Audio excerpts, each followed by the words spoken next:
Cuaca ekstrem diprediksi masih akan berlangsung hingga akhir bulan ini hampir di seluruh wilayah Indonesia. Apa yang bisa kita lakukan dan bagaimana mengantisipasinya? Kami akan membahasnya bersama Kepala Pusat Meteorologi Publik BMKG, Fahri Rajab. Selamat malam, Pak Fahri. Ya, selamat malam, Mas. Pak Fahri, wilayah mana saja di Indonesia yang berdampak dalam cuaca ekstrem kali ini?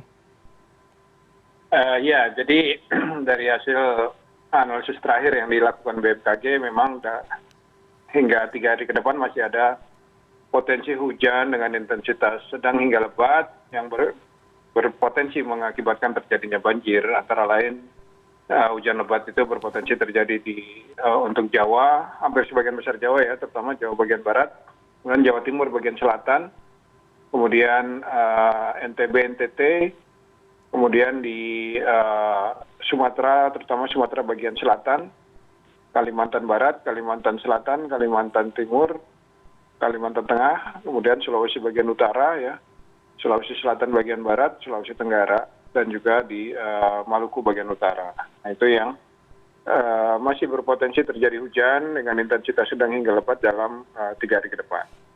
Oke, cukup banyak berarti wilayahnya. Lantas apa saja dampak yang kemungkinan ditimbulkan dari cuaca ekstrem ini? Ya, yang perlu diwaspadai adalah dampak potensi bencana hidrometeorologi akibat tingginya curah hujan ini ya. Itu banjir bandang, longsor, nah ini yang masih tetap perlu diwaspadai. Oke, lantas yang menjadi penyebab adanya cuaca ekstrem kali ini sebenarnya apa sih Pak? Dipengaruhi oleh apa? Ya, jadi memang kondisi hujan dengan intensitas sedang hingga lebat ini banyak faktor-faktor atmosfer yang memang mempengaruhi ya. Pertama, saat ini kita memang sedang dalam periode puncak musim hujan ya. Jadi intensitas hujan memang masih cukup tinggi di periode puncak ini. Kemudian ada beberapa faktor dinamika atmosfer seperti adanya aktifnya monsun Asia, kemudian adanya seruakan dingin dari utara ke selatan, kemudian adanya penjalaran massa udara yang basah dari Samudra Hindia ke Samudra Pasifik yang melewati wilayah Indonesia. Kemudian adanya daerah pertemuan angin, adanya daerah perlambatan angin. Nah, itu fenomena-fenomena tersebut saling berinteraksi, berkontribusi terhadap masifnya pertumbuhan awan-awan hujan di wilayah Indonesia saat ini. Oke, melihat tadi adanya potensi bencana hidrometeorologi di berbagai wilayah di Indonesia, apakah ada kemungkinan untuk dilakukannya modifikasi cuaca untuk mencegah hal itu? Ya, saat ini sedang dilaksanakan teknologi modifikasi cuaca untuk antisipasi bencana hidrometeorologi, yaitu untuk wilayah Jawa Tengah ya. Saat ini kami sedang melaksanakan TMC tersebut dengan posko di Solo, di kota Solo, dengan daerah operasi di wilayah Jawa Tengah. Ini memang sedang dilaksanakan saat ini. Oke, baru hanya di satu wilayah saja. Bagaimana dengan wilayah lainnya? Iya, sebenarnya kalau operasi TMC ini sudah kita laksanakan dari akhir tahun kemarin ya. Dan kita melihat potensi ancamannya seperti apa. Saat itu kan kita melaksanakan TMC di Jawa Barat, Banten, ya, DKI, dan juga Jawa Timur, kemudian Sulawesi Selatan, dan saat ini di Jawa Tengah yang sedang kita laksanakan. Oke, setelah dilakukan dalam beberapa waktu tadi, apakah memang terbukti dapat mencegah bencana hidrometeorologi tadi atau seperti apa, Pak Fahri? Ya, tentu kita harus kalau berbicara tentang hasilnya, gitu ya, kami kan harus melakukan kajian yang cukup mendalam untuk pengukuran jumlah curah hujannya, gitu ya. Tapi secara umum operasi TMC adalah mencoba meredistribusi awan-awan hujan dan juga mempercepat proses kondensasi sehingga hujan bisa turun di luar daerah yang memang rawan bencana. Oke, ini bukan pertama kalinya terjadi cuaca ekstrim di Indonesia. Jika dibandingkan dengan beberapa waktu lalu atau tahun lalu misalnya, apakah cuaca ekstrim yang kali ini lebih buruk atau justru lebih baik dibandingkan dengan tahun sebelumnya? Iya, jadi memang kalau BMKG kan melihat dari intensitas curah hujannya ya.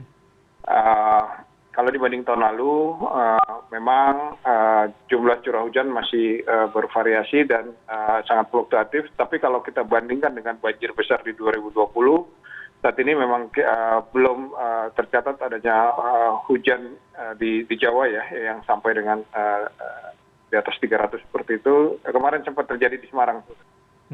Di Semarang juga sempat ada. Jadi memang mirip-mirip lah dengan kejadian cuaca ekstrim di tahun lalu. Oke, tentu kita harapkan jauh lebih baik, tidak lebih parah begitu ya. Tapi kalau tadi kita sudah bahas mengenai adanya potensi bencana hidrometeorologi, lalu juga modifikasi cuaca akan dilakukan oleh BMKG, tapi yang bisa dilakukan atau antisipasi yang bisa dilakukan oleh pemerintah daerah menurut Anda apa? Iya, jadi gini, pertama yang perlu kita bangun adalah kesadaran kolektif bahwa kita memang tinggal dan hidup di daerah yang memang rawan bencana gitu ya. Dan kemudian mari kita mulai dari lingkungan kita dulu masing-masing gitu ya.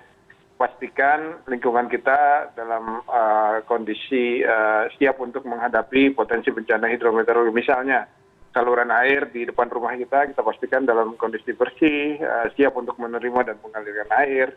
Dan juga sikap hidup kita ya jangan buang sampah sembarangan, itu kan dimulai dari diri kita dulu masing-masing. Kemudian pemerintah daerah dalam skala yang lebih luas, misalnya memastikan sungai-sungai itu dalam kondisi siap untuk menerima air dalam jumlah besar dan mengalirkannya ke laut. Gimana caranya? Ya mungkin dengan pengerukan ataupun memastikan drainase itu juga dalam kondisi siap. Jadi intinya kita memang mari kita mulai dari lingkungan kita dulu masing-masing.